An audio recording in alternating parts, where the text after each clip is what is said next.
Quick disclaimer, guys, before we start this podcast. All of this information that I'm sharing in today's podcast and all of my podcasts, it's strictly my opinion, and I'm not insisting that is 100% truth. I got my information from different sources, added a little bit of my opinion, a mix of opinion, and that's how I'm going to be sharing this information in today's podcast. So it's for entertaining purposes only, and I wanted to put this out first before I start my podcast. Well, when Alexander McCauley created his fur loafers and a couple of bags that were super cool and trending, unfortunately, Gucci and specifically Karen, they couldn't stop and they created too much items, so they didn't create a demand on this product. Welcome to another episode of my podcast, That's Fine With Me. Today we're going to be discussing juicy topic, Gucci.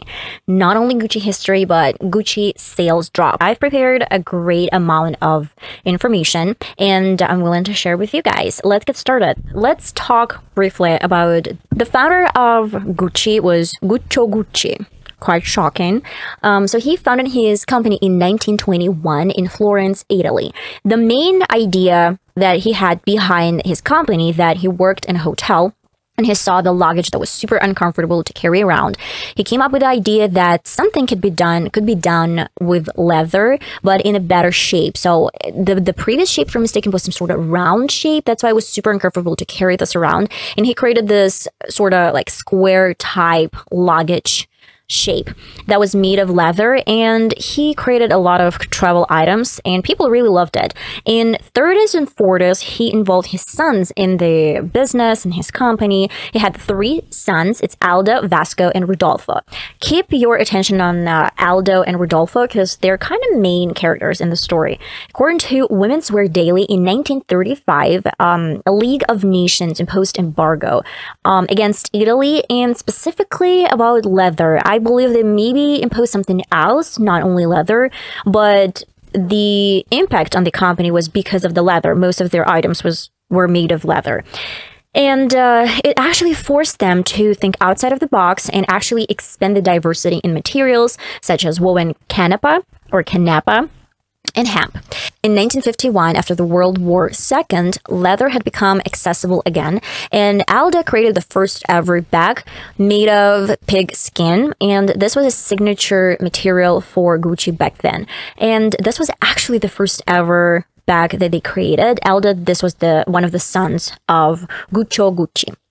So the first bamboo-handled bag in the shape of saddle was created around the same time, and by the 1951, they embraced the logo with stripes, very famous logo, green, red, green stripes. And in 1953, they expanded their business far from Italy.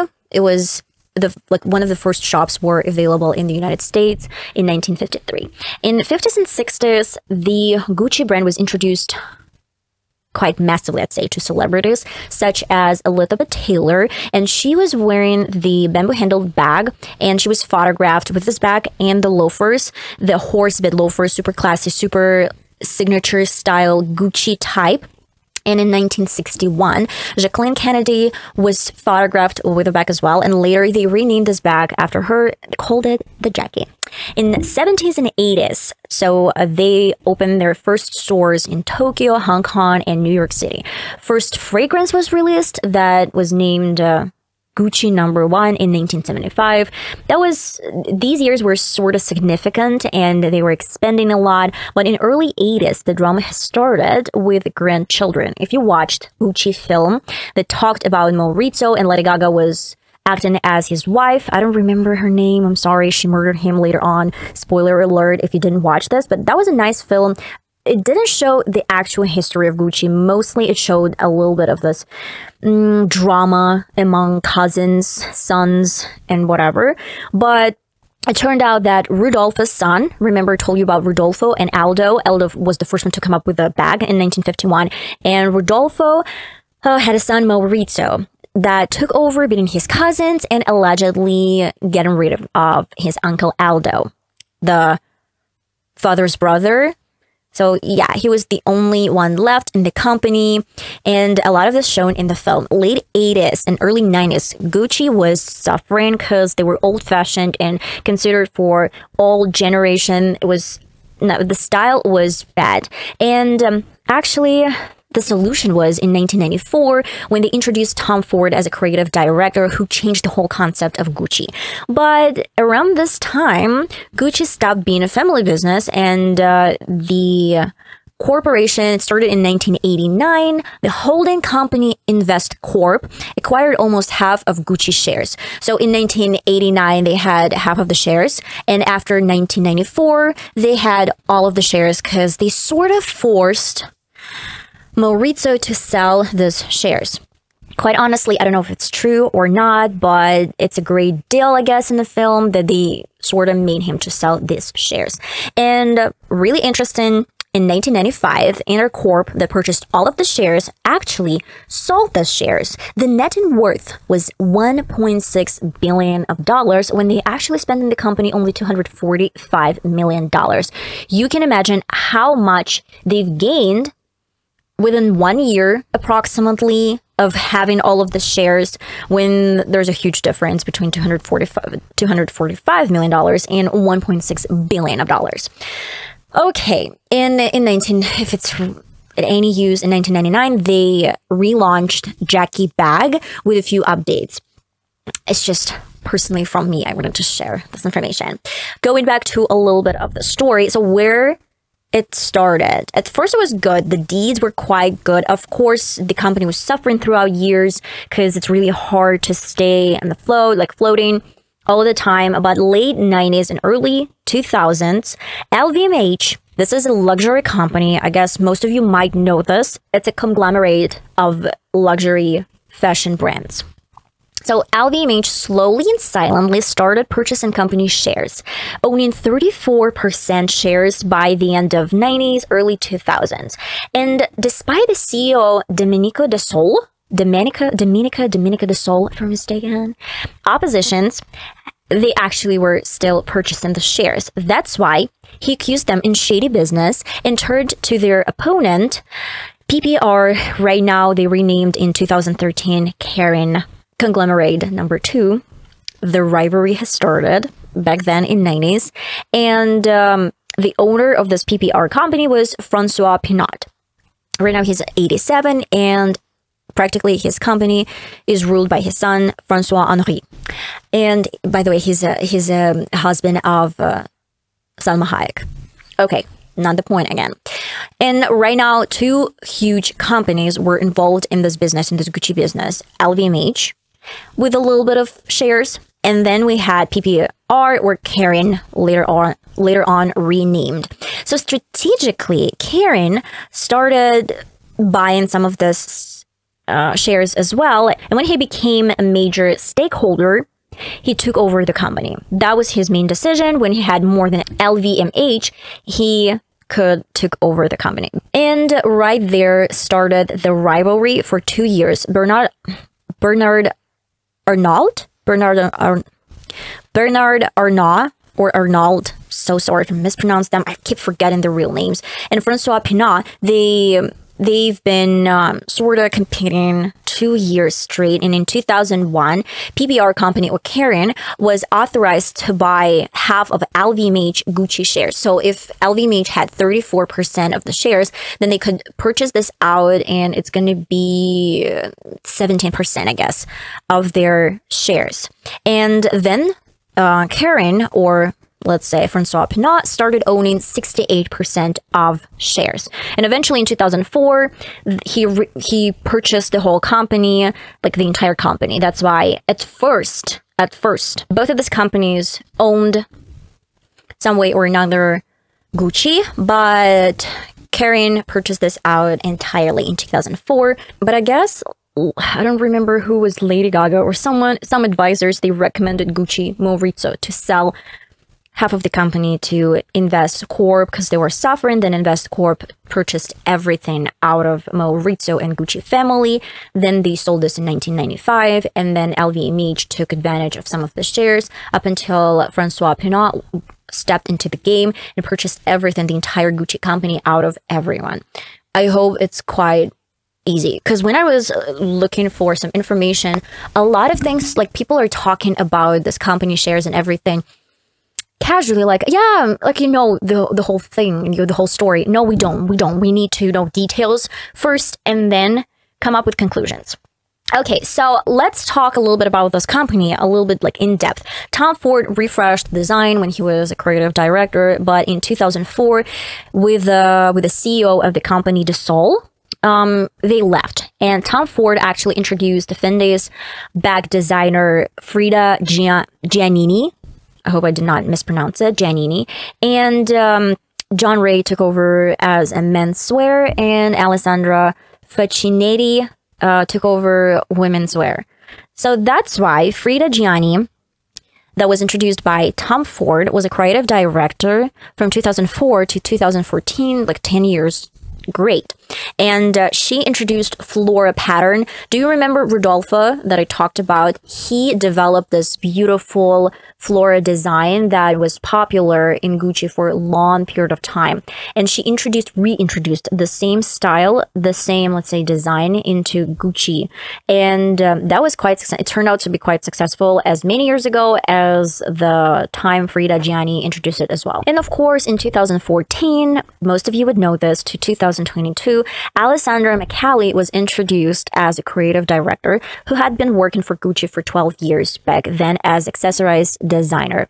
He was, of course, he created huge, let's say, designs such as oversized glasses, prints, sequins, and his designs are not similar to Tom Ford, and most of his designs were absolutely different.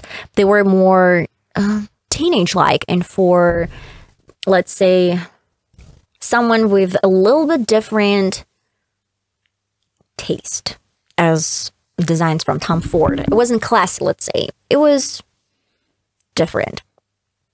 He actually relaunched makeup line and introduced the first unisex fragrance, and he actually tripled the sales of Kering. Kering is the company that owns the Gucci brand, and mainly Francois Pinault was in charge of this company.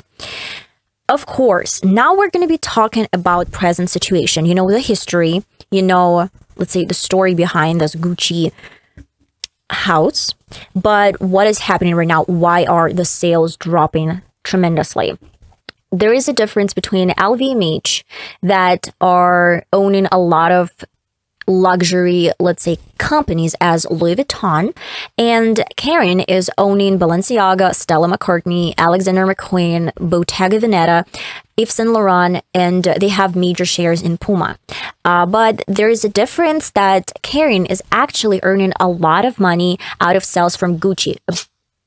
Approximately 50% of their sales come from Gucci, and LVMH has a little bit different take on that because they're earning from Louis Vuitton, but it's quarter from their sales. It's like 25% of their sales coming from Louis Vuitton. They're distributing their sales among other luxury products, which is given the opportunity to earn more instead of doing their bet only on one company like Gucci. Do not forget about scandal that happened a couple of years ago with Balenciaga, that they were exploiting children's sexuality, and a lot of people banned them for this, and a lot of celebrities canceled this brand. That's why they had another suffer. That's why when the Gucci is suffering, Balenciaga is suffering, the whole company Kering is literally suffering. And if we try to compare both of the companies, the rivalry that started in late 90s and early 2000s, LVMH, we talked about that in Kering, the worth of LVMH right now is 10 times bigger than Kering. To make sure that you understand it, the worth of LVMH for now is approximately $400 billion. 400 billions. Okay?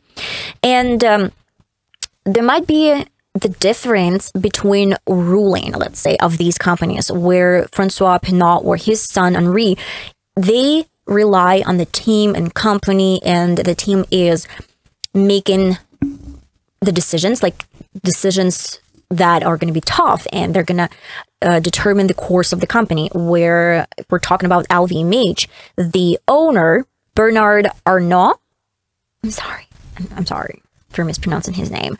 He has taken major decisions, and probably that is the main reason why his company is not suffering in 2024. And what is the difference between these two companies? A lot of people are saying that Kering where Gucci is a top company, they are a fashion brand. Okay? Like, let's say even fashion company, where LVMH is a luxury company. There's a huge difference between luxury and fashion, because fashion is seasonal. You can, like, one season this is one brand and one trend, and then other season it's going to be something different. Where Louis Vuitton is a little bit more classic, and Louis Vuitton, or specifically LVMH, is a company that creates timeless and, let's say, heritage products that are going to be trending in years and years after that. Well, when Alessandro McCallie created his fur loafers and a couple of bags that were super cool and trending, unfortunately, Gucci and specifically Kering, they couldn't stop, and they created too much items, so they didn't create a demand on this product. This is a difference between Louis Vuitton specifically, or like other products as Hermes. Though Hermes is not in this line. It's a little bit different branch of luxury products, but it's so comparable. When you watch Sex and the City, and Samantha, she came over and she wanted to purchase Hermes. They said she has to stay in line for 5 years when she can purchase her Hermes bag, even if the cost is enormous, 10,000 euros per bag. If she's not a celebrity, she can't get an access. So they're creating the demand that people want to have it, and it's going to be timeless, and it's definitely going to be luxury. As for Gucci, with his fur loafers, though they were cool, they sold too much items, so that just become trending for one season, and everyone forgot about them in the next season. And unfortunately, that was the problem of Kering, and specifically Francois, because he created that much products that they were satisfying the demand excessively, let's say, and it wasn't timeless, and it wasn't, let's say, for the future heritage of people. Okay, in February, I don't know which year, but I believe in February 2022, probably earlier, probably later, but I guess it was probably 2022, maybe 2021, Pinot announced that he wanted to lift up Gucci brand and make it equal to Chanel, Hermes, and Louis Vuitton. But he'd been saying this from 2006. That's why it's really hard to imagine how he wanted to do this. And what he did was interesting. He had absolutely different vision for the future of the brand. That's why Alessandro McCallie left Gucci in 2022 due to difference in creative vision. Mainly, I believe they blamed Alessandro for not doing the best for Gucci with their design, because they wanted to shift in a little bit classy way as Louis Vuitton. Unfortunately, that was a problem of sales marketing, in my opinion, not in designs itself. And I explained this earlier, why this happened. And Pinot actually hired Sabato de Sarno. I'm so sorry, guys. I'm sorry, I can't pronounce these names. From Valentina, to evaluate style, to evolve style to a luxury brand and creating luxury products. And a lot of people are hating this new creative designer. They're hating the creative team. Quite honestly, I really like these designs more than Alessandro McCallie's. Not because I don't like Alessandro. He was bold and brave, but this furry loafers, it's not my style. Though I'm not going to blame anyone. I'm not going to sit and pretend that I'm going to hate someone for doing something. If people like this, why not? It was fun. It was interesting, but I don't really like Gucci. I didn't actually like Gucci designs when it was with Alessandro McCallie. And the problem here, I feel, with Gucci drop sales is the problem with fashion and design. The economy is not stable. People cannot afford a lot of things. Where if you go to Louis Vuitton, you can purchase some classy outfit that is going to be trending next season and a season later. And with the fashion from Gucci, you buy something for one season, it's not going to last. Second thing, I guess it's principle for me that a lot of luxury products, they cost a fortune, but they made with poorly. They made poorly with materials. It's not leather, far from leather. That's why my opinion on this is, because of the materials, people are not affording this, and because of the economy, people are not affording the products from luxury and fashion brands. But LVMH is doing pretty much good, and I feel like probably a lot of people are thinking that they can purchase Louis Vuitton in some classic style outfits, because old money are trending, and you see that a lot of TikTokers, a lot of celebrities, they're wearing this old money chic outfits where Louis Vuitton can provide this and LVMH can provide this for you. But Gucci is doing something flabbergasting, super crazy. That's why they changed a little bit their marketing strategy, but I don't really think it's going to help them out because they missed their opportunity, they missed their chance. So the whole company, the Kering company, is suffering due to their greediness that they should have avoided years ago when they didn't want to establish a luxury company with a decrease in the amount of the products, and they started producing excessive amount of the products, so the demand wasn't created, let's say, for the brand that was doing pretty much okay with Alessandro McCallie and his designs that tripled the income of Gucci. And that's pretty much it, guys. I feel like we covered a lot in this podcast where we started with the history and how it's happening. It's not a family company anymore, any longer. I don't really think there any company that is a family company still. Probably L'Oreal, if I'm mistaken. L'Oreal is ruled by the daughter of, not the daughter, but like maybe granddaughter of the founder, and they're doing pretty much great. But as for fashion brands, most of them are not family companies any longer. Okay, guys, I hope this was clear. What is the difference between fashion and luxury? What was the rivalry between LVMH? And I feel like LVMH were like, oh, thank God we didn't purchase the Gucci. But I guess Gucci could have worked for LVMH because the owner of LVMH knows how to rule the business. And that is it. Love you all, guys. If you have any questions, if you have any suggestions, you can ask me in the description box. I have my mail. You can check this out. Everything's going to be 100% anonymous. Love you all, and I'm going to see you in my next podcast. Bye-bye.